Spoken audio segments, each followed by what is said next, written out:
I'm joined by former University of Central Oklahoma quarterback Dawson Herl, who currently plays for the Stockholm Mean Machines in Sweden, and former University of Central Oklahoma defensive back Tre'Vaughn Craig, who just completed his third season with the challengers of the X1 Super League over in Japan. Gentlemen, thank you for taking time during your off seasons to come on and talk to me. It's been a while for both of you. I know we've gained some new people over here. So would you mind, whoever wants to go first, telling the viewers and listeners a little bit about yourselves? Go ahead, T. Oh, okay.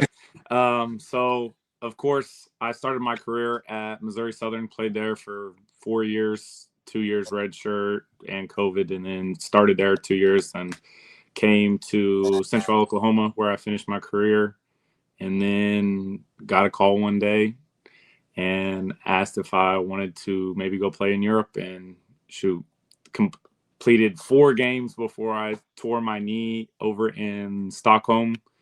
And now we're going back for a year 2, and hopefully, stay healthy, and then can go piggyback off that season in Sweden and then go to Germany. Yes, sir. Most of y'all already know my name is Tre'Vaughn Craig. Started my career off wrestling at University of Wisconsin Parkside. Transferred to UCO in 2019. Was a two-sport athlete, football and wrestling, from 2019 to 2022.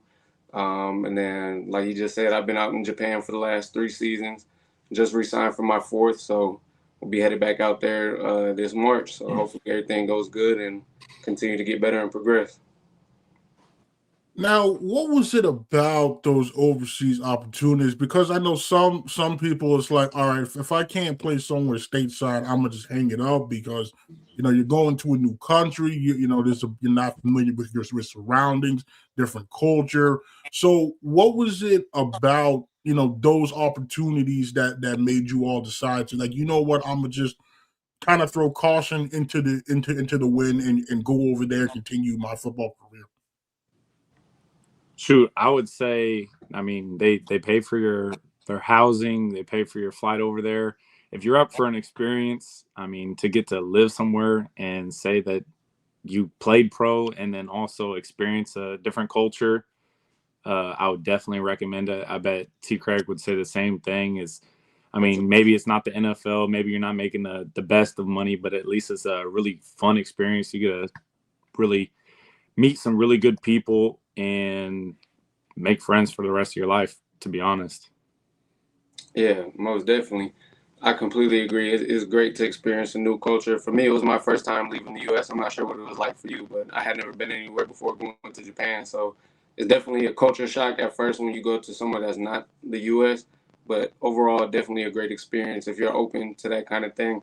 And for me, much like every other athlete, there wasn't much that I was passionate about outside of sports.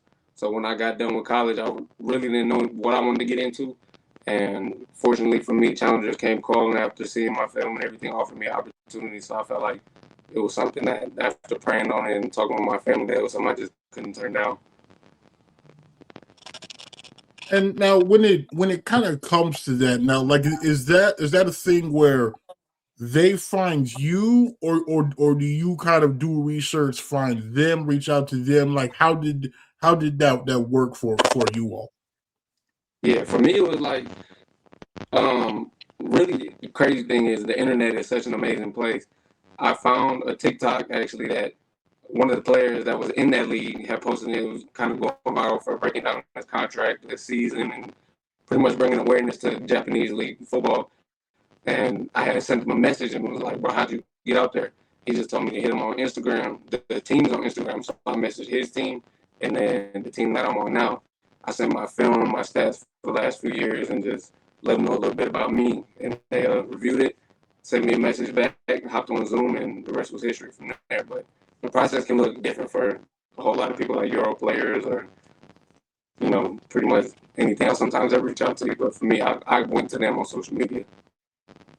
Yeah, for me, I made a Euro Players account, and then Euro Players is basically just a little website you can use, and that has pretty much all the teams, leagues in Europe that you can jump on. and you can reach out to teams or they can reach out to you. It tells you like what teams have viewed your profile, all that.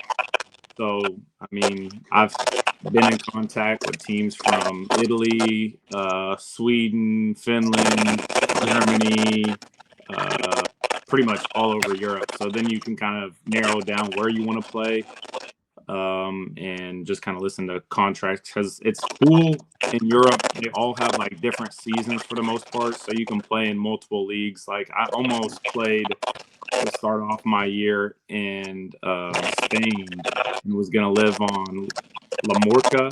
It's an island in Spain, but I decided to stay home, keep rehabbing and doing all my knee stuff so I could be ready to go play in kind of a better league, really. Cool. Trey, you have headphones because your feedback is kind of. Yeah, hold on. Give me a second. Okay. I'm not even gonna lie, I thought it was y'all. I'm saying her like, what? Yeah. I didn't know if it was me or not.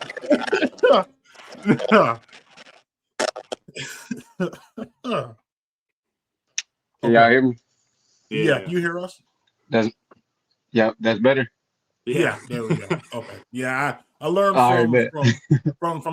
from Spirit. It doesn't happen every time too, which is very weird. But okay. Now you all mentioned the schedule of the seasons, because it's not how we typically think of it over here in America, where like it's always, I don't know, like it's always from like August until, I don't know, like December, January, right? Like it's different over there. So kind of talk about like the season structure for you all in your respective leagues. Yeah, like like I was telling y'all before, for us, we did start and have the same kind of season schedule. We would start end of August or beginning of September and then go through December, have that be the playoffs, and then our championship was in January. For this next year, they just released that we're going to be coming back, starting our season, playing May and June, taking a break July, August, and then resume September through December, with that also being the playoffs, and then January still being the championship. For us, it's going to take a while, but we play every other week instead of every week, because besides the American players or professional players in my league, everybody else has full-time jobs. So we'll practice one weekend, play the next weekend, and carry that out through the rest of the season. Yeah, so for me, I report in March 1st, and then I think our first game is April 10th, something like that. So they usually fly you out like a month and some change before you actually start playing. And then my schedule ends at July 4th. So and then, I mean, there's other leagues like we kind of just talked about that start in January and then end in April. So you can play in multiple leagues. Like I had one teammate that was from Germany that I played with in Sweden, that he played, what was it, 28 weeks in a row. Whew. Yeah, I was like, I thought Buddy was going to go brain dead. Man. Because I was just thinking like, man, a whole 10, 15 games on your body is crazy, but 28 is insane. I mean, you have some bye weeks in there, but like 28 weeks of just straight football is insane. Fact. I have my teammate out in Japan actually played in two leagues. Also, he played in Mexico in the LFA and then came right to Japan right after. A few of the guys in our league did that. So some of those guys, like you said, had like 20 games in that year. It's insane. Yeah. I've heard good things about the Mexican league too. So yeah, it's not too bad from what I heard. Payment's a little iffy, but yeah, I mean, I ain't gonna put their business out there. Yeah, that's the one thing you do have to be like, do your research, I will say, because like some teams have a very long track record. Like the team I'm playing for, partly the reason why I chose them is they've been playing, or they've had American football for like 40 years. And if you have a program that's been along that long, then usually you don't have to worry about payments. But I know some guys that they get their payments late, or they didn't get them at all. So that's part of the gamble of kind of making sure you do your research as well. 100%. Yeah, I was gonna ask about that. Like what kind of is the process of vetting? Because I know like stateside we hear a lot about the startup leagues. I know the recreational football leagues go through it. I know Rob, he went through it with Corpus Christi, kind of not paying them, and then like him and others set out, and then they like cut them all and brought in replacement players. Then they folded, and so like you kind of hear about all that. Well, what kind of was you all's process of vetting those teams? Well, prior to you all signing on? Yeah, mine was kind of similar as to what he said. I looked into the team itself, and just like his league, my league's been around for 40, 50 years as well. So they've been established, and typically when you have established leagues like that, you don't have to worry about payment issues. I didn't dive too deep into the finances and finding out how much they paid up until I got into the contract negotiation part of it. But for me, I just went on Google, Wikipedia, social media, talked to players from around the league, and kind of asked them what their experience was like, the competition level, um, gameplay, pretty much just how they feel about the league in general. And they gave me pretty good feedback on that. So that was a major part. The player feedback was huge for me making a decision on where to go. I'd say that's probably the number one is if they don't have players that will vouch for that team, I wouldn't do it. Yeah. So always ask them if they got prior players that, can speak on that coach or that organization. And the talent level, I know is something too that maybe a lot of people don't know or just think is kind of like D1, D2, D3. They think anything under D1 is not quality. What kind of is the skill level that you all face in your leagues? Man, we got some ballers. I'm not gonna lie to you. Anybody that's watching, go do y'all research. Josh Cox, Tate Cunningham, Trayshawn Nixon, Samaji Grant, my teammate Boogie Knight. Like you can research anybody in our league, and there's a lot of guys in there that have had mini camp opportunities, Division I players, record setters. Our quarterback Garrett Saffron, Sac State QB, still has records there to this day. So the league is American wise ballers. The Japanese players, they do have some really good talent, and then they have some teams, the bottom tier teams, where you kind of lack a little bit. But that's kind of the structure for the new league moving forward. That we're trying to weed those kind of teams out of there and keep it to where everybody's on even playing field. But they got some ballers too. They got guys they just sent to the CFL scouting combine. A few of them played in like the All-Star game against the U.S. They sent the Ivy League over there. Ivy League got beat. So Japan's up and coming, and they got a lot of dudes, some freak athletes too. So the competition level is pretty good.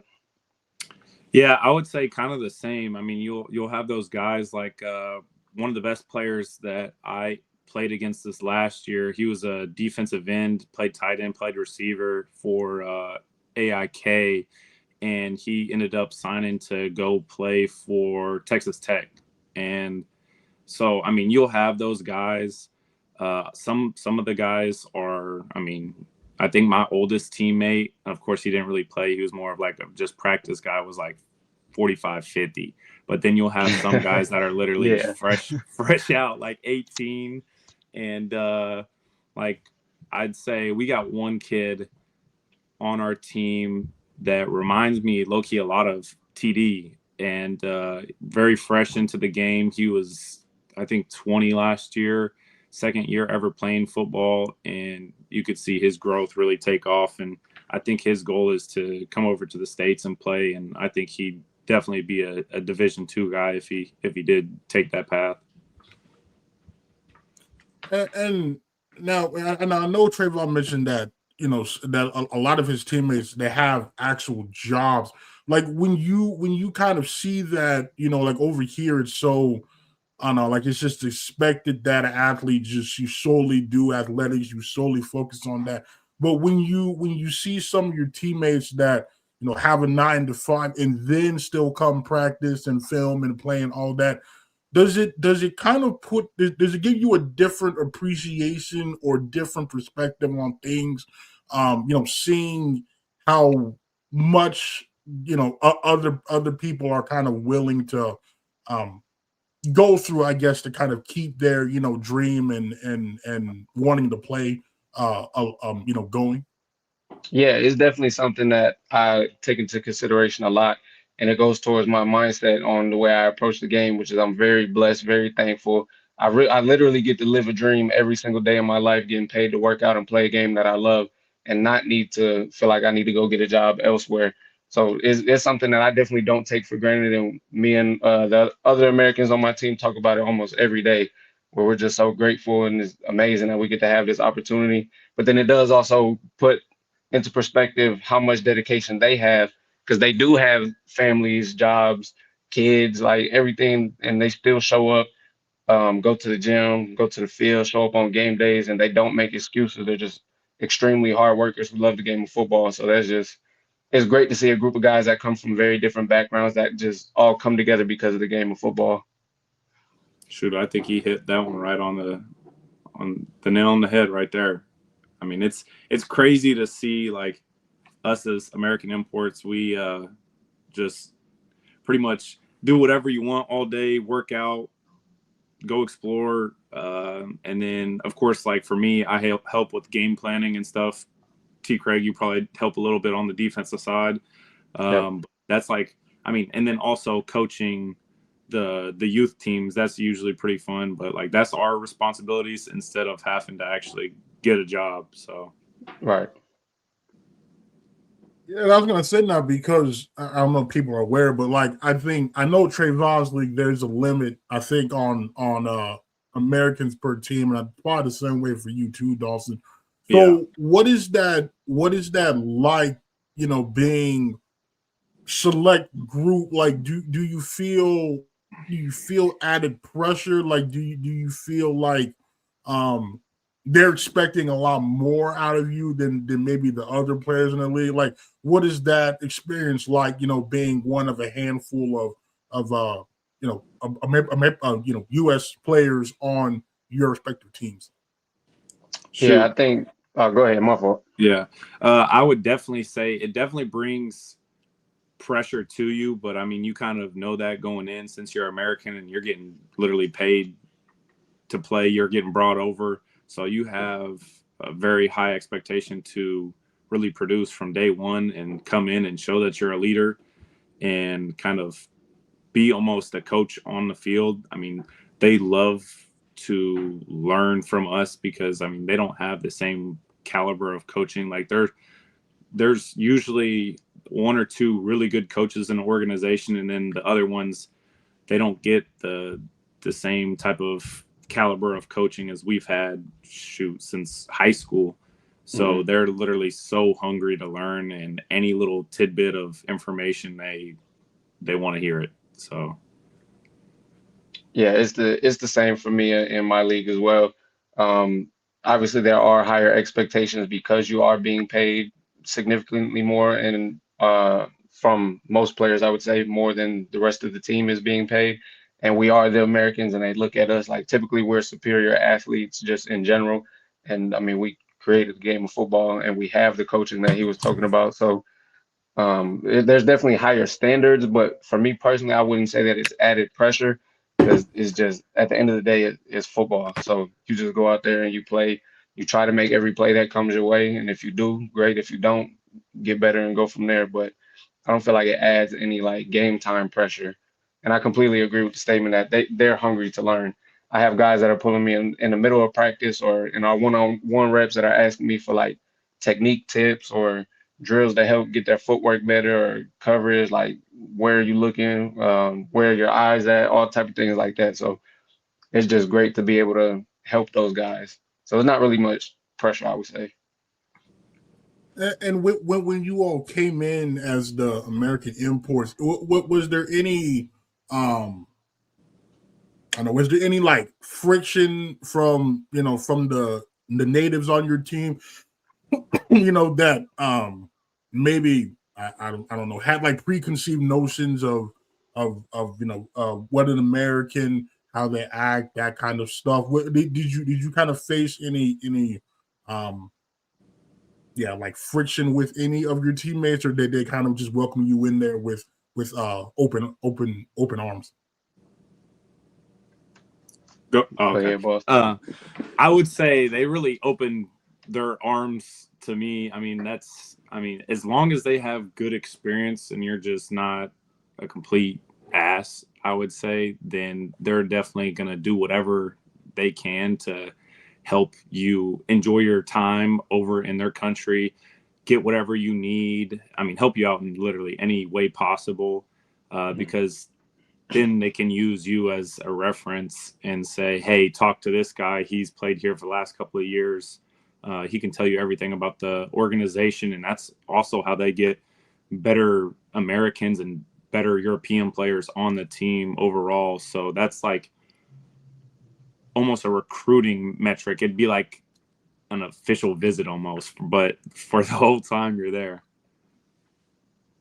Yeah, I agree with that. It's been the same thing for me. Word of mouth has been the biggest thing. We have guys that hit us up every other week asking about the league and say, hey, this team reached out to me. How do you feel about things that are going on with just the culture and the way that teams operate out there? So it was the same for me in terms of my teammates welcomed me with open arms. Day one, I didn't speak no Japanese, didn't understand no Japanese, but as soon as we got there, we went out to dinner with the guys that were staying the night to welcome us there. Went out with the coaches. They ordered for us, showed us where to go, how to get around. So they were just really welcoming and helpful.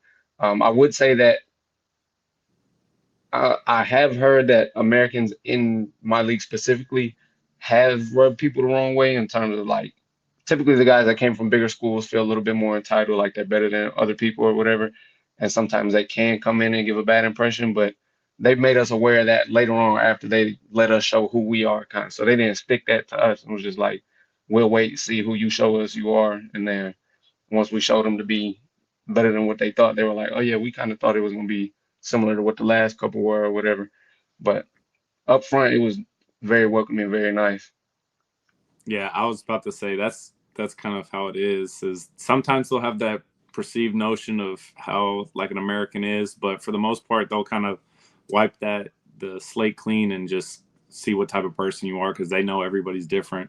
Because I've heard horror stories like the quarterback before me, he only played there for a couple of weeks because like in our league we get drug tested, and he ended up failing the drug test. He was off a whole bunch of coke. They used to call him the cocaine cowboy.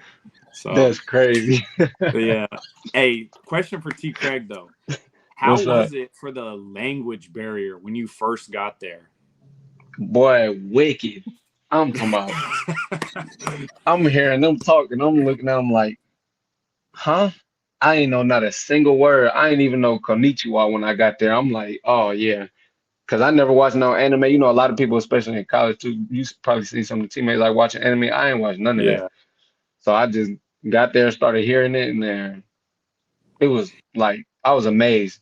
But it wasn't too difficult, honestly, because I feel like I'm pretty good at adapting to my surroundings. So I figured out how to get around pretty quick. But it was just like hearing background noise, honestly, until I figured out a little bit of what certain things that were used on a daily basis, man.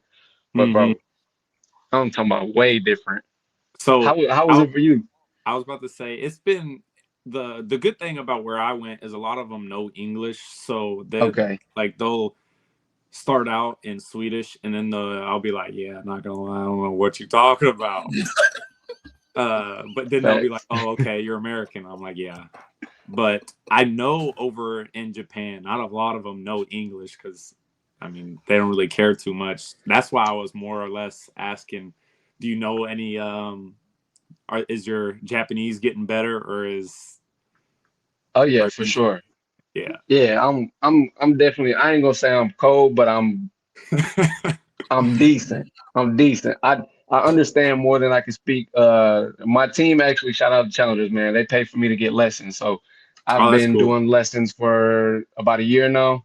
I do them 3 times a month, hour session each. So I can read in Japanese. I can have basic conversations with locals or like restaurants and massage spots, like athletic treatment places. We go to get like massages, STEM, acupuncture, whatever. Those guys will ask us a bunch of questions.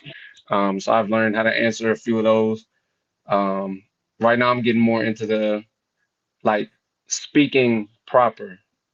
Because Hmm. like I learned the slang from my teammates, like the way they say certain things, like how we do in English, instead of saying like, "How are you doing today?" We'll be like, "What's up?"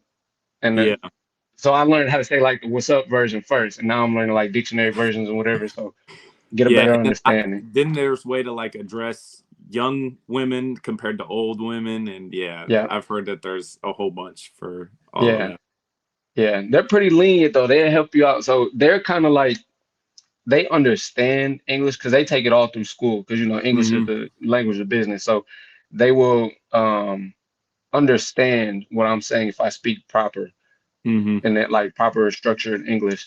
And but they won't really know how to respond all the way. But they'll get like the idea and then they'll figure out like, oh, we'll help him get to where he's trying to get to type thing in the conversation. Or I ain't gonna lie, sometimes that Google Translate come out and we get right. Yeah. Sometimes y'all are looking at each other just like, Gotta hit him with this one. 1 second. Pull that phone out. No, for real. Have you started learning something? What you say, Swedish? Yeah, I learned some Swedish when I was there last time, but I'm about to get back on my Duolingo and try to learn a little bit more. I mean, I got a little lazy with it, Yeah, especially once I got hurt, and I was like, "Damn, I'm going home. I'm not coming back." But since I'm coming back, I was like, might as well learn some more. And I mean, it goes a long way to them just to for show that you're sure. trying to learn. Yeah, most definitely does. It's a great way to Now, connect with people. Hmm. or now, you talk about the language barrier being big, especially for Tre'Vaughn over there. But like, what kind of other things were a big adjustment to you all going from here to over there? Man, I ain't gonna lie, it's a lot. Like so many different culture differences between Japan and the US. Like the US is very um myself first in society. Like I look out for me type thing. Like you still do for other people and are nice to other people, but I'm not putting somebody else's needs over mine. If especially if I don't know you. In Japan, they will. Like they're very in like the workforce, it's company over individual. So they work overtime hours like mandatory, but they don't get paid for it. And then they just like look at their boss like, you satisfied with today's work, and then bounce out. I'm like, yeah, there's no way you getting me to work this job if you're not paying me. I'm not staying 3 hours extra unless you paying me 3 hours extra. So that was, and they kind of bring that same mentality to the practices, which drives me nuts. Bro, we be out there for 8 hours. I'm talking about we be on that field for like three doing practice. We in meetings forever, and then after we get done doing a full practice, they stay afterwards, which I admire, but I'm not doing it. They stay afterwards and they'll do like hidden drills, more routes, one-on-ones, hella walkthroughs. And I'm like, folks, we just did 3 hours. If we ain't got it by now, we not gonna get it. We might as well come on. That's a big difference. And you can't have your shirt off in public. That threw me. My first day, we out there working in the summer, but when I tell you it's like Oklahoma hot, but humid.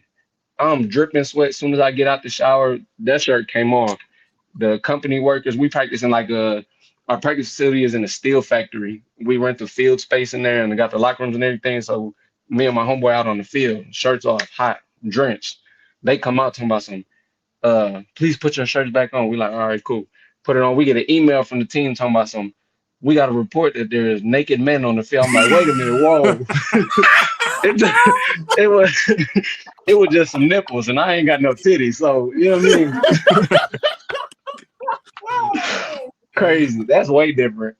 Yeah, there is some stuff like that, but like I'd say for me, it's a lot more laid back in Sweden. Like I would say here they work you to death. It's like you have to put in your 40 hours or else nothing. Like over there they have a time really from like 1 to 3. It's called fika time. And it's, go get coffee, go get you a sweet treat and enjoy your time, go bathe in the sun. And I mean, it's the way of life is just so much more simple over there. And it's not work, work, work. it's more, you know, do your work, have some free time, go after work to the bars with your friends, just really enjoying each other's time more than, you know, your personal agenda.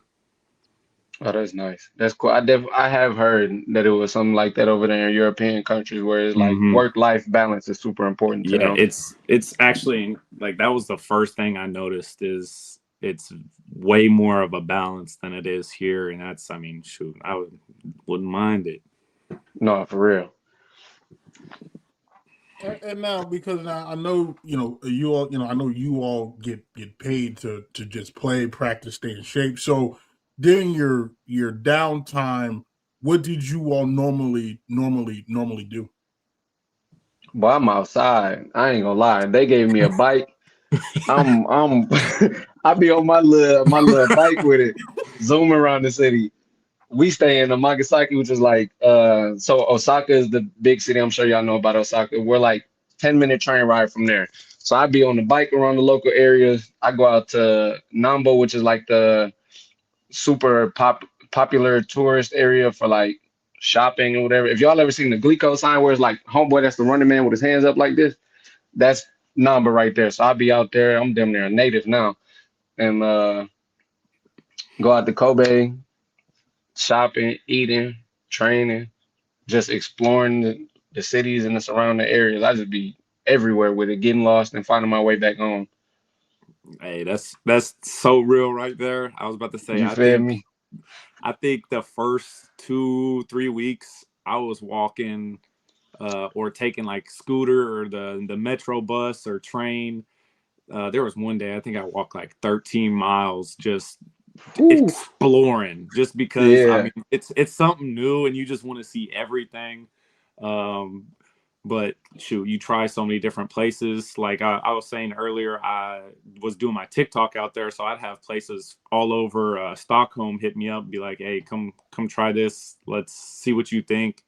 But really, travel is another big one. Like we took a team trip to Finland, like for like a fall camp almost, and then also we took a paid trip to Poland as like a group, 10-15 of us, and it's impressive. Like over in Poland, it's like €3 for water, and then it's like $1 for a shot. So they live off the alcohol there. It's crazy. Hey, they tweaking. What? Alcohol cheaper than water. Yeah, it's insane. That's funny. Oh, okay. Now you mentioned the food. Now I know. Well, I'm sure there's some, obviously some American food over there, but I know. I'm sure especially for Tre'Vaughn, there's a lot of differences there. Talk about what was the food journey like? Were you all adventurous from the jump? Did you kind of ease your way into it? What is that like? You got all right, cool. Yeah, you have So more of a difference, so I'm gonna let you go first. I'm not much of a picky eater. It's hard to find things that I don't like, so I wasn't really too closed off when it came to trying the foods out there. I was a little nervous because I never did much research into Japan as a culture or their food or nothing before I went out there. I just walked in like, "What's up? I'm here," type thing. And I knew they had sushi, which I was like, "Cool." I'm not the biggest fan, but I eat it though. I really didn't want to eat a bunch of like weird exotic food. Like Octopus I'm and all that. see, yeah, I've had calamari before, which I think that's squid, not octopus, right? I think it's I, same difference, you know. yeah, To us at it's one of them least. too. But bro, I ain't gonna lie, this is the one weird thing they do eat. They eat horse, bro. Like no bull. My first week out there, my GM was like, "Here, try this." I was trying everything. He had me trying, and he just said it a little too casual. And I was like, "What is that?" He said, "Just try." I'm like, I ain't doing that." He ended up telling me it's horse, and they eat it raw. So I'm like, "Bro, you was about to feed me raw horse? Like, come on now, raw sea biscuit? We for real?" So I'm like, Yeah, that one I wasn't going for, but they do have my two favorites is yakitori, yakiniku. Every foreign person says that. It's yakitori is chicken, like chicken skewers over the grill, and yakiniku is like the self barbecue steak. Like you put it on the little the hot what's pot. the word I'm looking for? Not exactly the hot pot. They got that too. That's good. It's the little open flame right in front of you. Yeah. The open flame. Yep. And then you cook the meat yourself. That's my favorite thing. Then they got like udon, ramen. Those are noodle types. They do have fast food chains like they got a KFC, Burger King, McDonald's, Wendy's, Shake Shack. I be tearing Shake Shack up. I ain't gonna lie. And yeah, but other than that, it was just really about going out. Like I said, I couldn't read nothing before, so just being like, if they didn't have no pictures, I just was like, let me get that one. And if it was good, it was good. If it wasn't, it wasn't. I'd say for me, honestly, they have a lot of American type of food, but like the Swedish stuff, everybody was like, yeah, you're gonna go out there and hate it because like the research I was doing is like Swedish food was supposed to be like top 5 worst in Europe, and I was like, damn, what am I getting myself into? But I got out there, and honestly, I just hit up my TikTok people, and they tell me where to go eat, and I started. There was for a while. They have so many burger joints, and I'm not gonna lie, I've not had better burgers anywhere in the U.S. than I have out there. Like, there's 4 or 5 places that I ate that I probably could eat every single day there. Like, it's insane the quality of burgers, and then also, like, when you eat it, you don't get like bloated and you don't feel nasty. Like, that's probably the best part. Yeah, for sure. Japan kind of the same in terms of like the quality of food. Leaving the US made me realize how bad our food is for your system. Every time I come back, I gain like 5 pounds off of just I have the same training schedule, same like meals I have prepared, but just the different quality of the food not being as clean. I put on a little extra weight like the first week or two that I'm here. And it's wild. I damn near got arrested going through customs my first time because I brought some beef jerky on the plane. They don't even allow foreign meat products into their country. So, man, hey, tell the president if he listening, clean that meat up, man. Pause. Oh I ain't meant to say that. Hey, that was crazy. I know that since you said that, T. Craig, is that it's like you said, you probably gained 5 pounds. I lost like 10-15 pounds just off of eating their stuff, and I was eating chocolate bars still and trying whatever they told me to try, and really still lost weight, which is insane to me. And I feel like I was literally not caring what I put in my body. No, facts. When I left last year, I was like, I made it a point to gain weight before I went out there, but I got up to like 205. Literally in 2 weeks out there, I was around like 185 to 189, struggling to keep weight on. Because no matter what I ate, even if I was eating hella carbs, protein, all type of stuff, I just couldn't keep it on because it's just way different quality. Okay,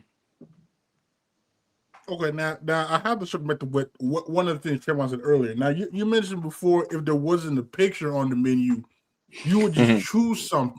So you're telling me you was just randomly just hoping for the best and pointing to something and said, I'm going to try that. Yep. My guy got me. We good. Point on, hey, if my taste buds mature, I eat food for real. I'm a foodie for real. So whatever it was, as long as like I have an idea of what they would have, because I see like the restaurant I'm finna go into before I go in there. And so I have a good idea of what might be on the way, but I ain't know for sure what it was or what all was in there. And I just point to something and look at them like, this good? And they'd be like, yeah. I was going to say, that's the thing that I'd say. Whatever you recommend, give it to me. That's like Can't go wrong. That's the safest way to do it. Yep. Okay, and now when you would randomly kind of choose it, now did it normally work out for you? Did you normally like what they brought you? Yeah, it did for the most part, but I ain't gonna lie. If I had one bad plate of noodles. It was hella fishy. I don't know what it was. Never went back to that restaurant again. I'm not gonna lie. I didn't even try nothing else on that menu. I was like, bro, y'all just dumped a whole bunch of seawater on my noodles and served it to me. I bounced out. I was like, yeah, this ain't it. Oh, I'm gonna give him a shot again though. Me and my homeboy talked about it. It was like the first meal we had out there was not it, and we ain't go back. But coming in the year four, I'll be like, all right, I'll put y'all on the timeout long enough. I'm gonna try it again. Yeah, Oh, I was that gonna is- ask you what was the first thing that you ate out there, because I know mine. I went to IKEA and got Mm. Swedish meatballs and some like. At IKEA? Hey, Wait, hold on. I ain't never even been to an IKEA in the US. Do they normally serve food at IKEA?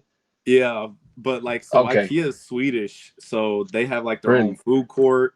They got a whole bunch of different dishes you can try, and I mean, shoot, I think I got like a whole meal for like $6-7. How was it? The Swedish meatballs. It was good. Like that's the Swedish food that I mean, it's cool, it's edible. Like I mean, I Yeah. still ate it, but there was 1,000 different things that I had that was way better than that. Okay, that's fair. Yeah, they had me go safe on my first day in there. So it's this restaurant called Bickery Donkey. Like, yeah, like donkey like the animal. That's how it's spelled, but it ain't got nothing to do with no donkey. I don't know why they did that. But it's like a like meatloaf, they call it hamburg steak. Meatloaf and like actual steak. And that's what we had. A little side of mashed potatoes, some vegetables, whatever. So they probably was like, we don't want to get them nothing crazy the first day out here. So they took us there. Okay, that I do have to ask now because I know you mentioned the difference between the food over there and the American food. Now I do know that Tre'Vaughn now you posted, I think shortly after you got back, you posted yourself having canes. Oh You know, yeah, like that. And boy, so I'm Canes. Hey, go ahead. My fault. I was gonna say, so I'm assuming that that's the biggest thing you miss while you're over there is not having canes. Honestly, I wouldn't even say that. I would say the variety of foods that the U.S. has is just all around better because like the U.S. is just a melting pot of all different types of cultures. So like right down the street from where I live at is a Muslim center. So we got Arabic food right on the corner. I just went and got the other day. Crazy. I can't get that in Japan. So it's like Japanese food is good, but outside of the fast food options they have, there's really not much else you can get besides Japanese food. So towards the end of it, it was more like I was getting tired of having the same things every 3 days or something. So I was like, I'm just ready to get something different. And they just opened the Canes out here by my house because it wasn't up here in Milwaukee. So, right down the street, went crazy. Hey, not gonna lie, the Arabics know how to do it. That was like the main spots that all the like some of the best food I had was at the Arabic restaurants, like the burgers. There was, In Sweden? yeah, there's a whole Oh, bunch of word. Arabics out there. Oh, that's crazy. I didn't even know that. Yeah, because not gonna lie, I had the predetermined notion that it was just gonna be a whole bunch of blondes, blue eyes, but it's a lot more Yeah. diversity than I thought it was gonna be. Okay. Oh, that's what's up. Yeah, they cook like crazy. Boy, Yeah. food go insane. And the Indian food in Japan hitting too. I love me some Indian food. So Hey, Okay. Okay. Well, this is then it sounds like to me that anybody that's ever planning a trip over to Japan or Sweden, you need to hit up these two guys. They have the food recommendations for you. for sure. I man, would hot. man, let me tell you, day one, we getting to it. I ain't gonna lie. Yeah, I was about to say when my dad came over and visited me, I took him to all my favorite spots. He was like, "Man, I'm surprised you ain't got fat." Facts. Now, okay. Now, I also did want to ask Dawson now because I know you posted. I think it was a story where you were playing in the game, and I feel like was like the field surrounded by like flames or fire or something. It was very like unique, and I'm like, oh, this is different. Like what?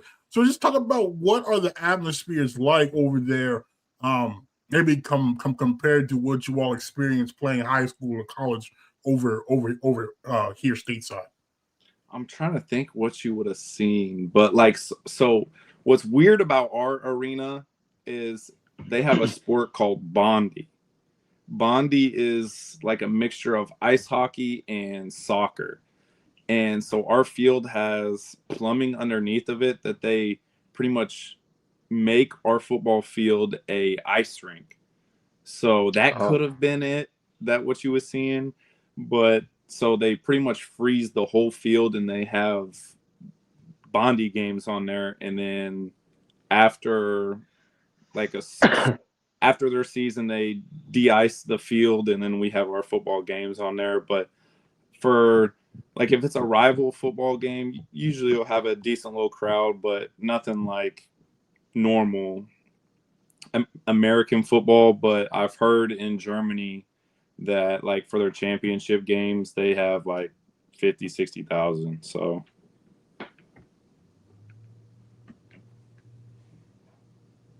Tre'Vaughn, what is your experience like over there when it comes to that? Like game day atmosphere? Yes, sir. It's cool. It's like it's a little bit different because Japanese people aren't as rowdy as Americans, so you're not gonna have like we used to in college, the student section going crazy, yelling, people talking to you, yelling stuff at you from the stands. There's none of that going on. They pretty much just sitting there chilling. They'll get some oohs and ahs in when they see a play, or they have these little like fans, but they're like clappers. They're like smacking on their hand and clap instead of the kettlebells, but they do that. They're not even getting up clapping with their hands. It's just you'll hear a whole bunch of these things, and that's a little bit different. But we get a decent crowd. It'd be 4,000 or 5,000 for regular season games, championship games at the Tokyo Dome, and they sell that out. I think that's like you said, like 50,000, something like that. So the championship game gets a lot of people out there. The game itself, Japanese players don't really talk a whole lot of trash, but excuse my language, I be popping my shit. So they, I mean, they gonna get it from me. So I get a few of them to talk here and there, but I really feel like I'm the game day atmosphere. You ask me. I will say the craziest thing I've seen is Sundays at like 8 a.m. I've never seen so many people belligerently drunk and fighting over soccer games. Oh yeah, they get lit. Soccer games going crazy. I mean, you'll have people like the police. They got these vans that have AI on them, and they're just scanning the crowd. And you have what they call hoodlums, and they're masked up, all wear the same exact stuff. And so like the different soccer teams will have their hoodlums, and they'll literally brawl each other just for fun, and then shake it up after, and then go to the games and cause mayhem there. So it's bro, that's so gangster. Yeah, it's insane, because I had one of my D linemen. He was a hoodlum, and he was out there acting a fool. And I mean, we got to be like, so the rally that I went to was like the opening season, and I think they had like 2 million people at the rally, and it was all the streets of downtown Stockholm filled with green and white and people chanting. It's insane. It's one of the coolest experiences I've definitely been a part of. You just got to experience it. That's tough. Now I know I've seen because I've seen Tre'Vaughn and all. I know you have like your jerseys over there. You've got merch. I see you do interviews and whatnot. I don't know if it was kind of similar for you as well, Dawson. But like, what is that like from like maybe from like a fan interaction perspective? Like do you all like get approached by a lot of fans? Or what kind of is that dynamic like? Yeah, out in not so much out in public, because I mean, like he said, soccer out everywhere outside of the US is just massive. So soccer and baseball in Japan are the two biggest sports, so we're not as well known as they are. But if you are somebody that is in tune with football, then yeah, they'll come up. Like had a few run-ins at the mall or just out in public where people want autographs and pictures and whatever. Um, Interviews typically only happen from like the ex-league representatives themselves right after the games. We'll just do them right on the sidelines. But then we'll have fan engagement. They'll come down, talk to us, and then usually like it's more of an intimate sport in Japan than it is in the US. Like we know some of our fans' names because we see them every single week for the last 3-4 years. Like know their families. I got pictures. You probably didn't see, and I post pictures with like some of our fans' kids or whatever. Like we know those kids for real. So it's a little bit different, but it's cool because you get to build those relationships and make like true diehard fans. Like they not going nowhere because we've built that connection with them. So that's a pretty cool part about it. Yeah, I would say it's pretty similar for my circumstances. I mean, a lot of young fans they love coming up to you. The craziest thing, I had a kid ask me in permanent marker sign his forehead, like the whole straight across. I was like, "Is your mom or dad here? 'Cause I'm not doing this unless they're okay with this. Because this is permanent marker." He was like, "No, you have to do it. I need it." And so sometimes it's like that. They definitely go hard for their team, but I'd say I got more recognized in public for my TikToks than anything. Like I would, especially towards the end of when I was there, since my season got cut short. I was at Goudeau. It's an amusement park, and I'd be waiting in line, and I'd see people like look, and then look back at me, and then start laughing. And I was like, yes, I just hear like TikTok, TikTok. And I was like, yeah, that's me. That's fun. Wait, we didn't get around to the answer. I need to know. Did you sign Lil Homie forehead? Yeah.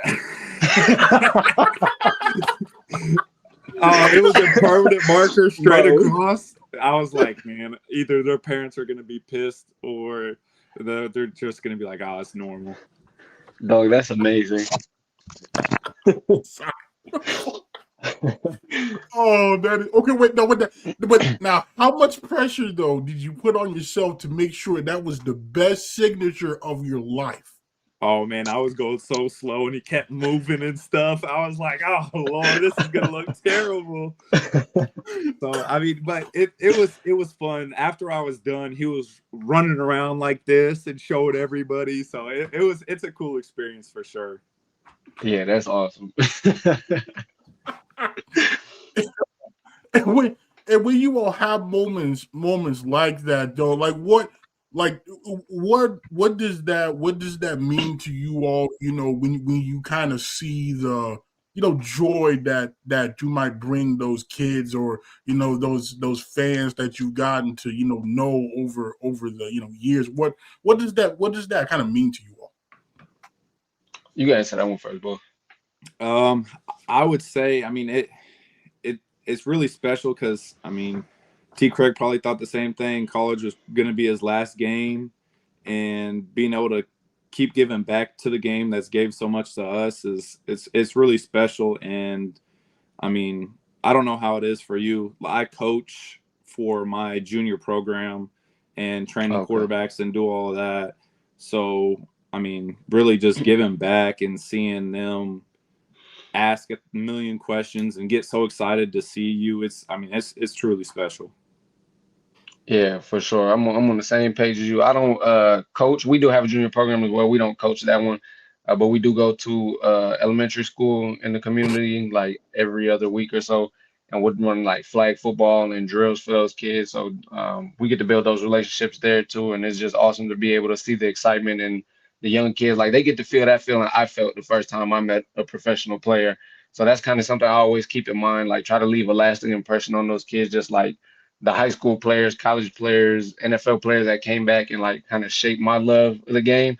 I can now give them that feeling when they run home with an autographed T-shirt or a football or some little bit of memorabilia, and they come to the games and I get to wave at them and they're like, "Oh, he remembers me," type thing. So it's cool just to be able to help grow the game and have somebody else find that love that we got to experience with the game as well. So that's a really amazing part about everything. And now, when you all, because now I've heard mention of junior teams. Now, for those that might not know what that is, kind of describe what is a junior team. So basically, for us, we have a 15U, a 16U, and then a 18 and below team. And I mean, that's really how that they can fund their junior or their senior program. Is you want to have kids that are young coming up through your program that's played the game instead of grabbing people off the street that have no idea how to play. So that's like a way to get young kids involved with the game and stick around the game, so you're not literally just scouring the streets just trying to find any big body or somebody that looks athletic. So Yeah, ours is a little, it's similar, a little bit different. Ours doesn't filter right into our program. Our junior program is for high school kids, and it's typically for less fortunate, poor families. And they don't start football in Japan, like tackle football, until high school. So if you don't go to a high school that has a program, then you find a junior team or a club team, which is what ours is, and then it gives you an opportunity to play other high schools in the area without having to spend a whole bunch of money because it's funded through our sponsors as well. So we help kind of pay for those expenses for them. We provide the field, the equipment, and everything, and sometimes we'll show up to practice, help out. We have coaches that go there for them also. But it's just to give kids an opportunity to continue playing. And like he said, not just go grab anybody off the street and just be like, do you want to play? We allow them to come to the program and be like, we want to play for y'all kind of thing. Now, I know, Dawson, I know you said you help coach. Now, as someone that's usually on the other side of that as a player, the one receiving the coaching, what is it like, being on the other side of that now and you coaching now? Does it give, like, what kind of perspective does it give you? Do you kind of now understand maybe some of the things that, like, Coach Doral or Coach Beringstool was, trying to, coach you on now? You're like, okay, I understand why they were doing X, Y, and Z. What has that been like for you? Well, actually, so when I got hurt, I decided to come back and coach my high school in football and basketball. So I even have some coaching experience doing that now too. But no, you definitely see it through a different lens, and you can definitely see why some of those coaches are stressed out all the time. You'll tell a kid go right, he'll go left. You'll say something, and it's like you're talking to a brick wall. It's sometimes so frustrating, but once they do it and you can show them the results of what you're saying just ain't straight BS, they're like, man, maybe this guy's on to something. And it's pretty it's a good experience to be able to celebrate some of their success, and then be able to really build off of your relationship with them. So it's fun.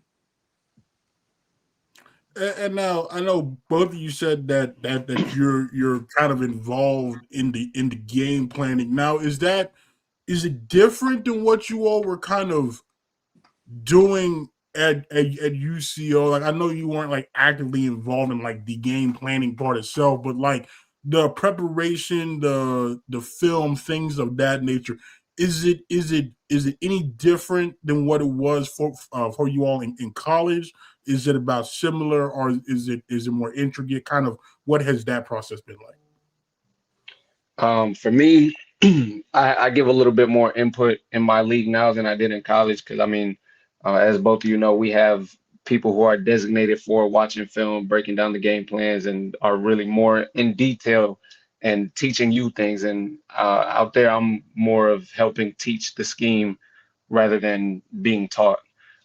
So I do a little bit more in-depth film study there. I don't have much in terms of actual game planning and coming up with what we're going to do because we're a matchup zone team. So we have rules based on formations, down and distances and whatever. So there's not a whole lot of nuance to that I can add. I more so provide my knowledge of offensive schemes, splits, route concepts. If I notice a motion or a stance that somebody's doing, how they're breaking down their splits, or maybe they're standing feet closer together when they run a certain route or whatever, I'm also sending my input on that, and then we'll tweak the coverages based on what each team likes to do. But I'm not really involved in like hardcore game planning. And in college, I wasn't at all. So For me, I mean, I'm pretty involved.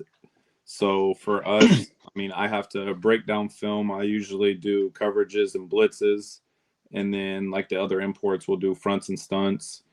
But then we go and, I mean, we kind of did this at UCO, is you kind of give your play script of what you like this week, what you don't like. And then also, like for me right now, I'm in conversation, and I've been in for the last like couple of weeks with our OC, is here's play ideas I like, and then we'll literally just bounce it back and forth. And he likes this, I like that. This is similar to what he likes and what I like. Let's put this in. Have you thought about this run game with this RPO, or what about this beater for this? I mean, it's pretty, like, for me, it's like I'm a co-OC, I would say. And has how to put this? What was kind of was having to take on more responsibility in that type of thing, like for Tre'Vaughn, kind of more on the like the coaching of the techniques maybe you kind of had to do while you were at UCO, or for Dawson being more involved in actual, plays and that kind of stuff. Was it a massive jump for you all? Was it a tough learning curve, if there was any? Was it kind of natural to you all? What was that period like? you go ahead. So for me, I would say it wasn't really too bad, just because as a quarterback, you really are almost like an OC, so you should know what beats what and what formations work good against other teams. It's really, I watch, I'd say 20 some hours now of film instead of like 10 to 15. So it's a lot more film breakdown, and really, I'd say it's probably similar to you, T. Craig's. You really know where their American players are, or they're really good domestic players. So you can either try to scheme stuff to put them in no man's land or eliminate them from the game. Yeah, it was definitely pretty similar for me. It wasn't much of a transition. Obviously, going from not really giving much to the game plan in college to giving more professionally was a little different in terms of who I was sharing the information with. But we would always have we called it back end meetings, but with like Raekwon, Buck, Kobe, like all the dudes that was there when I was playing. We would have meetings ourselves and kind of bounce ideas off of each other, and then everybody would kind of, as a collective, take that back to the coaching staff and be like, hey, here's what we're seeing. And now the only difference is I'm just giving it directly to the team rather than to a smaller group and then going together. So it's the same information. I just share it more directly. And yeah, game plan wise, it's definitely the same. Like, we know where the Americans are at, or import players, domestic players, like who's a baller, who's not. And we definitely find ways to isolate or take them out. And now for Dawson, I know you mentioned throughout various parts that you did unfortunately suffer an injury this past season. What kind of happened there, and what kind of has the rehabilitation process for you been? How has that gone? What is that journey been like? So I ended up tearing my PCL. We were in the CEFL games, which is like all of Europe. So we were playing a team from Poland. And man, the most roided out team, I swear I've ever played. They had people that were like 40, jacked, and I was like, yeah, there's no way. And the worst thing about it, so we lost this game. It was a tight game until I got hurt. But you would go past and half of them smelled like booze or cigarettes. And I'm like, damn, we got our ass beat by people that were hungover and smoking cigarettes at halftime. But I ended up tearing it. They paid for, I mean, it's free healthcare over there. So they got me in like 3 or 4 days to an MRI. Ended up getting my results back, and then I stayed with the team and basically was a coach for a month, helped the new import quarterback understand the system, and kind of helped co-OC for that time I was there. And then once I was done, I came back to the U.S., and so right now, since I'm technically working for the school district, they had a PT person that works with everybody, like athletes and stuff, and I used them and was doing PT for the last, like, I think we were doing it for about 4 months on with her, and then she was like, yeah, your progress is amazing. And I mean, all we would go in there and do is shoot ideas back off of each other. She's like, this is why I love working with athletes. They're just so much more interested in trying to make a return, and they understand their body. So she kind of just released me and said, keep doing what you're doing. And now back to really doing everything full go and really just ready to take on Europe again. I think what was I going to say? I guess because this is the first time I think I've talked to Dawson since we did that interview before 2024 season. I would be remiss if I didn't ask you about that final drive against Missouri Western, where I felt like you had to sneak it in there like 3 times before they called a touchdown. But kind of just talk about like what when you were told like, hey, go in there and tie us this football game. Just what was going through your mind? How were you able to, come off the bench literally cold, because that was a wet, cold game, and engineer that touchdown drive? I mean, I've literally been waiting the whole year to get my shot and prove why that I thought I should have been playing. And I mean, sometimes you get one opportunity and it might be for the game, or it might be just for nothing. So, I mean, my opportunity ended up being to kind of save our playoff hopes, and went in there, said, hey, I ain't got nothing to lose, and had that mentality and drove the ball pretty much straight down the field. And then I'm telling you, I got in the first time and they didn't give it to me. And then we sneaked it a couple more times, and they were being ruthless at the bottom of that pile. I was getting my mouth grabbed. I was getting everything like choked out.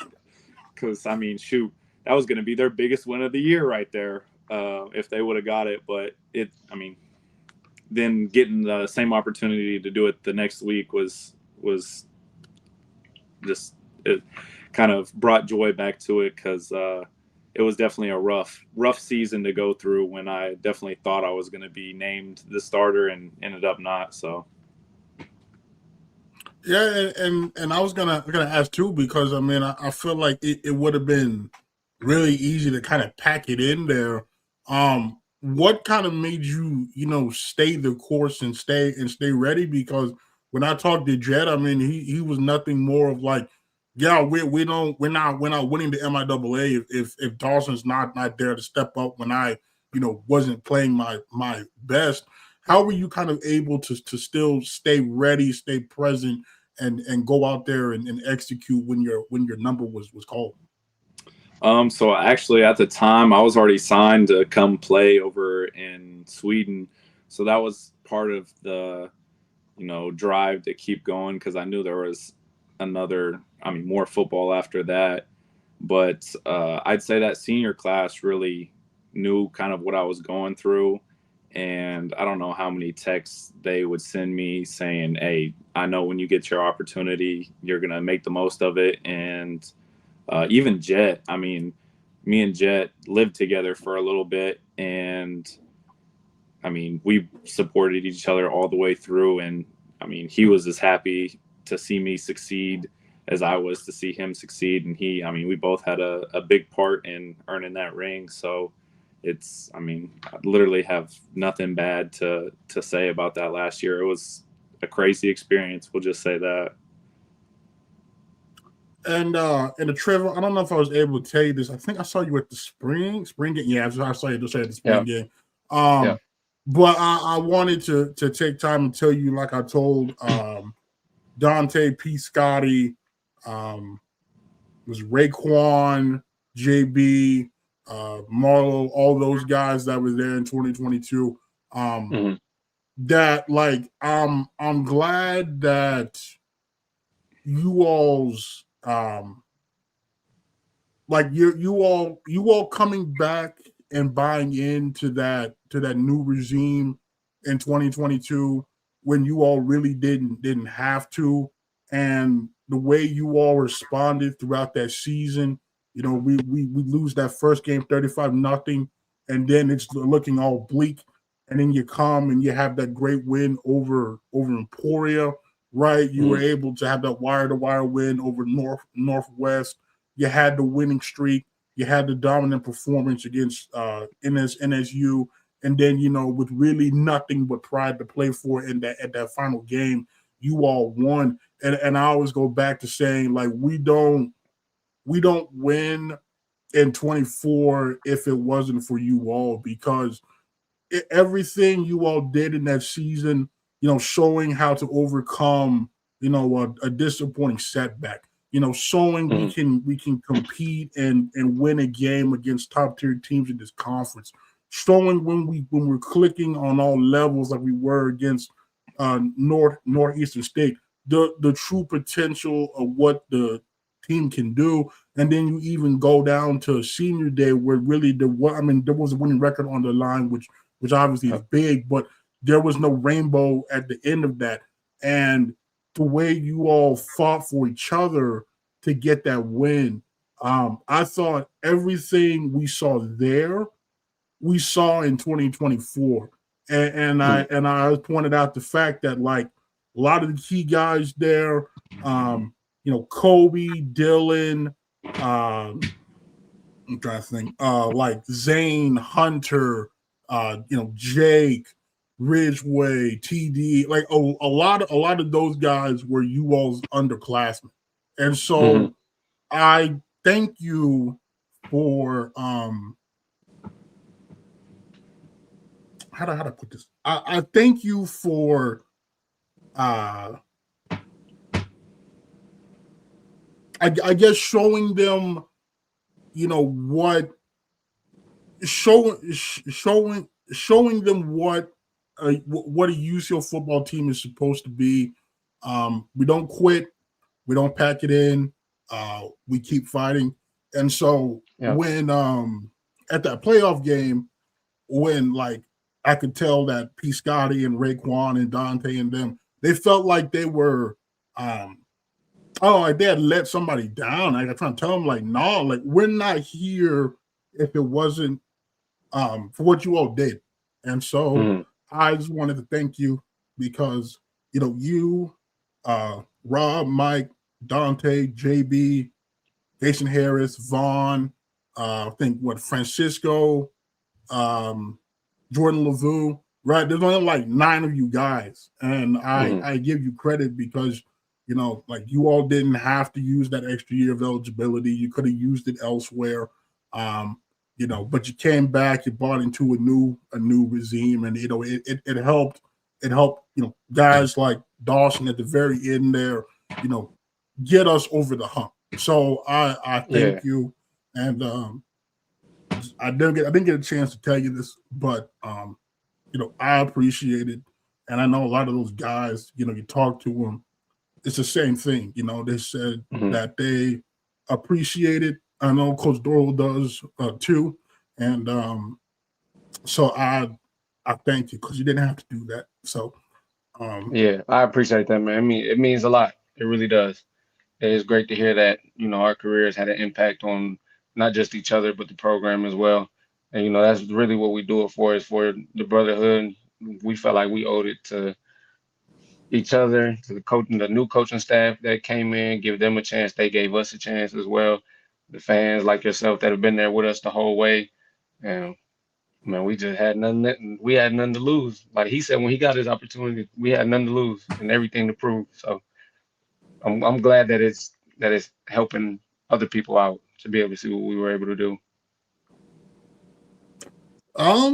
Let's see here. Well, I guess let me see. Now I know I would normally ask about playoffs, but I know Tre'Vaughn's team unfortunately lost their last night, so I Man, that's unfortunate. I do have a Bears fan, and he's going crazy right now. And it's like, I know they've been through a lot, so I'm genuinely happy for the man. But it's like, I feel kind of bad for you because the way y'all lost that game, I was like, oh, that should have been a win. But man, yeah. I mean, we was up 21-6. They came back, bruh. It ain't nothing you could do. You could try to make all the excuses in the world. Bottom line, they didn't score no points, sat on the lead early. That's what happens. Bears is a good team. They've been balling out. All 3 games they played this year have been close, came down to the wire. So as a fan of the game, you can't ask for nothing else. It's exciting. You can make excuses about the injuries and all this, and that, but at the end of the day, you got to play better. Bears outplayed them, man. Shout out to them. Not really, but, Shout out to the effort, not the team. Oh, now, Dawson, I think you're a Chiefs fan, right? Yes. Okay, now I know it was a brutal year for you all. Obviously, face of the franchise went down with the injury there. This is the unknown with Kelsey. Do you have faith though that you all will be back in contender status next year, or do you feel like you had the run and now it's gonna take a step back?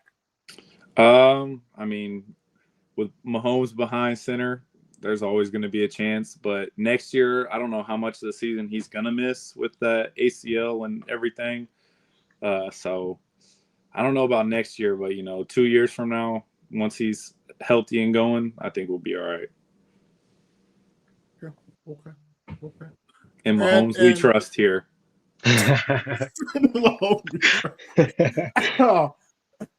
And now for Tre'Vaughn, now I know a lot's being made of Matt LaFleur at this point. What you still have faith in him? Do you think it's time for a regime change?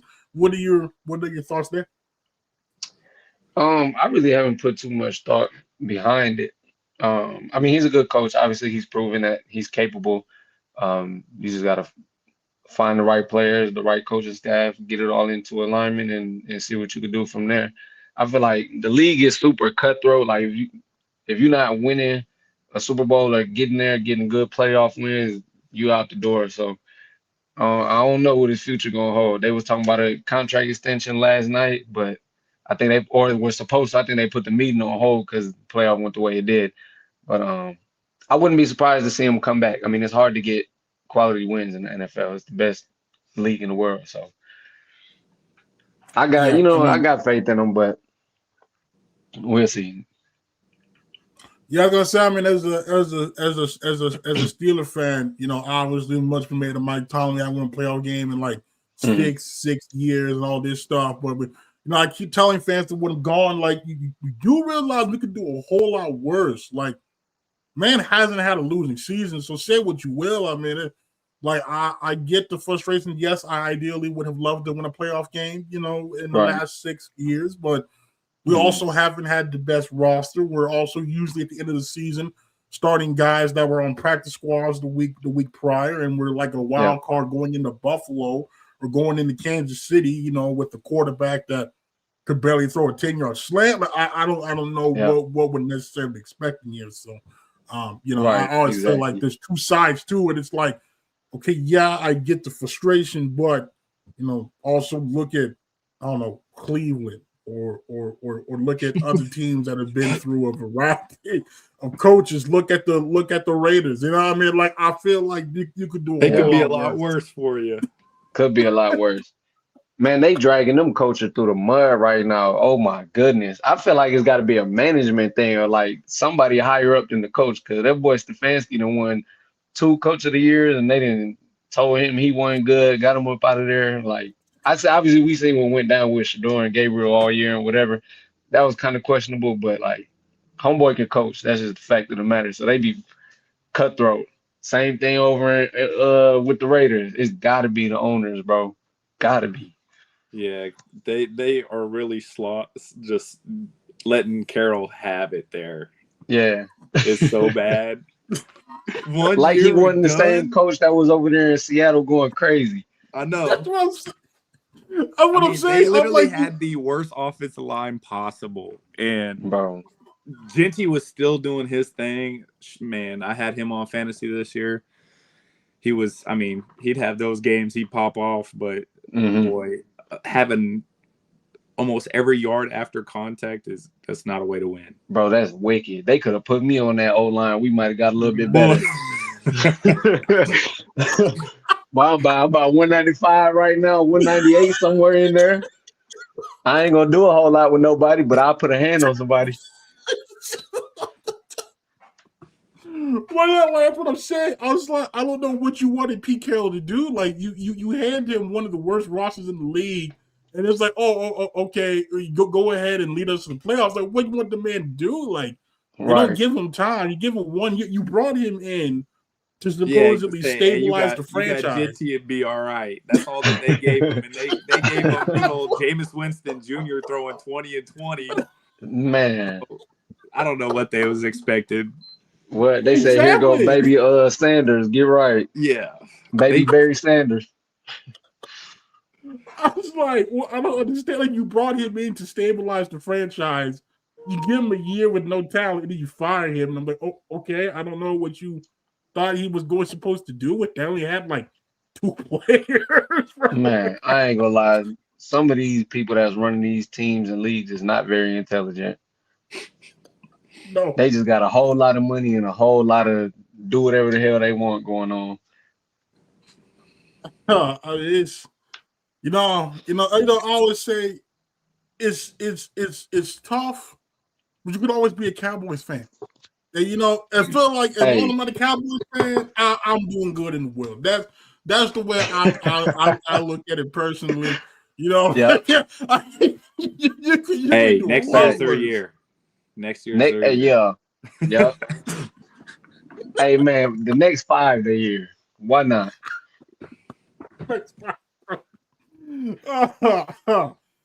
Yeah, I know our season always going good. We can never have a bad season as long as we beat the Cowboys.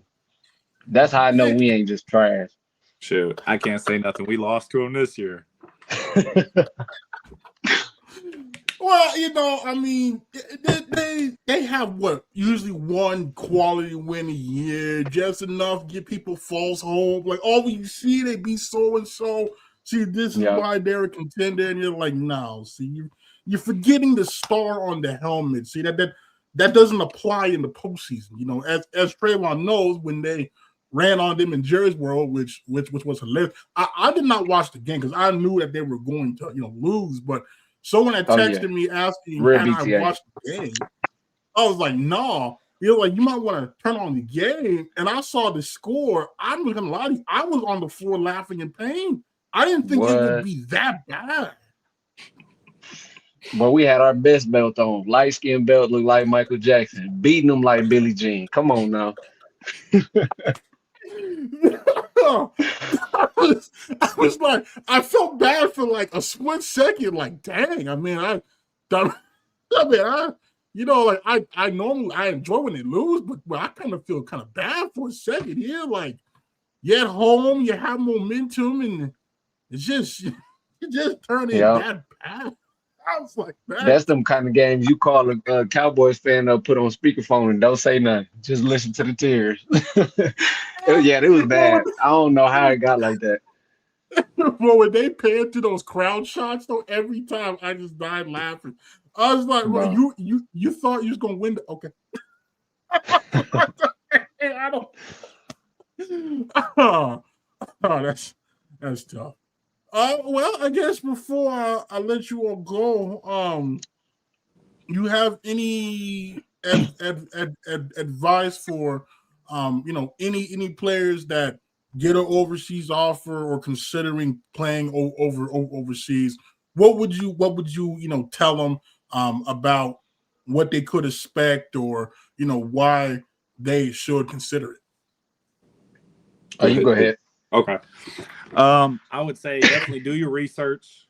That's the biggest thing, just so you know you're not getting into a bad organization, and hit up players or hit up somebody that you know has been in the league. I know if you're looking to go over to Europe, hit me up. I'm pretty easy to reach on my socials, and I have a pretty decent understanding of the leagues. So make sure you dive deep into that contract too. Not gonna lie. Yeah. Yeah, I echo everything that you just said. Also, I want to throw on top of that, just don't stop trying. Like, I don't hit so many corners on finding my way out to Japan and bumps in the road where you work out for certain teams and it just don't work out, or you feel like you're going to make some shape here, things are looking good, and all of a sudden it falls through. Like, things will work out the way they're supposed to. Just, keep praying, keep believing, keep trying. Send that film out to as many teams as you can. And like he said, hit up the players. Like, we're going to be your quickest way to the coaching staff, especially if you can impress somebody that's going to be your teammate. We're going to take that straight to the coaching staff and vouch for you. But also understand that there are limited spots. So if you, I know I reached out to you and reached out to some of the former players at UCO, trying to get them out into the league that I'm in now. Everybody is more than welcome to shoot me a message. I'll help you the best way I can, but I ain't no GM commissioner or nothing, so I can't get you in, but I'll get you seen at least. Now, I almost forgot now because I probably have 2 Tre'Vaughn Craig jerseys, which is a nice add to the collection. Now, Dawson, does your league, your team have merch or is that? I'm gonna work on one this year if I can stay healthy the whole season. I'm gonna definitely get that out there because I've had multiple people ask, where's the merch? So I'm gonna work on one for you. Okay.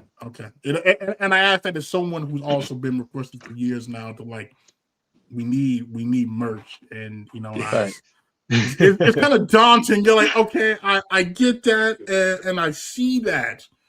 But that's a tough ask. So I understand about that there, So okay, I was just wondering because, like I said, I've got Tre'Vaughn's. So my idea is if I get whoever playing in whatever league in whatever country, if they were a former Cho, my goal is to at least get a jersey to add to the collection. Then at some point, my goal is to frame them, hang them up in a man cave somewhere. I don't know. But so I have Tre'Vaughn's. I have Rob's. Well, it's not a personal jersey, but I have one when he was with the San Antonio Gunslingers in the what is it, the IFL, which works for 2 now because I don't know if Tre'Vaughn knows, but Monte Davis signed with them. So okay. I did see him post the other day talking about he was coming back to football, but I didn't see where he was going. Yeah. He signed with San Antonio. So and I think Rob signed. I think yeah. And he's coaching now too at the high school level. So and then Rob signed with the team of Minnesota. So I have to see. But see, the thing with the arena leagues, though, you gotta almost wait until end of the season, make sure that they don't fold before you order something, because you order it and then they fold and you're not gonna get your stuff. So but yeah, that's kind of the one downfall there. But okay. So Dawson is working on it. Okay. Very good. Well, gentlemen, thank you for taking time this afternoon to come on and talk to me. Wishing you all the best of luck there as you head off for second and third season. Well, second and fourth season for this be year 4. Yep, year 4. OG. I'm an old head now. That is wild to me. 4 years. Wow. Okay. 4 years, 2 all pros. Come on, make me pop my stuff here.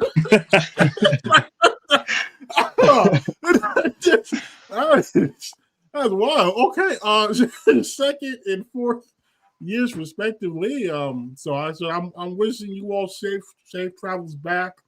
We all have a healthy season, and I appreciate you all for representing UCO in a great manner. And like I said, if there's anything I can ever do, you all ever need, please don't hesitate to reach out. But like I said, I appreciate you all, and I'm wishing you the best of luck.